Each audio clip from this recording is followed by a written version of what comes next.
প্রবাসীতে আসলাম আজকে কতদিন হয়ে গেল। রিফাদের তো একবারও দেখলাম না। রিফাতে কি করে রে? তুই যাওয়ার পর দিয়ে বিয়ে করে এলো। বউ বাচ্চা নিয়ে অনেক ঝামেলা আছে। তাই নাকি? হুম।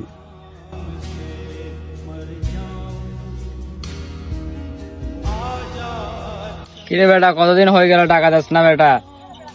আমাদের আর কিছু সময় দেন। আর একটা মিনিট সময় দেবো না বেটা।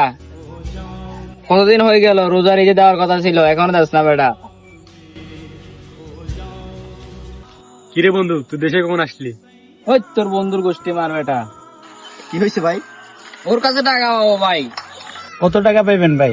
প্রায় 8,000 টাকা। লগে তো এত টাকা নেই। আপনি বিকাশ অ্যাকাউন্ট আছে? ঠিক আছে। আপনার নাম্বারটা দেন।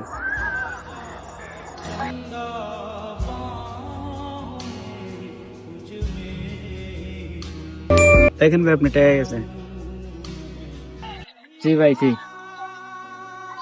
আপনাদের মতো বন্ধু বান্ধব থাকলে এরকম বন্ধু বান্ধবদের আর বিপদে পড়তে হয় না। ঠিক আছে ভাই, তাহলে আমি আসি। বন্ধুরেই যদি বন্ধুর পাশে না থাকে তাহলে কি সেটাকে বন্ধুত্ব বলা হয়? আপনারাই বলেন আমার কমেন্টে।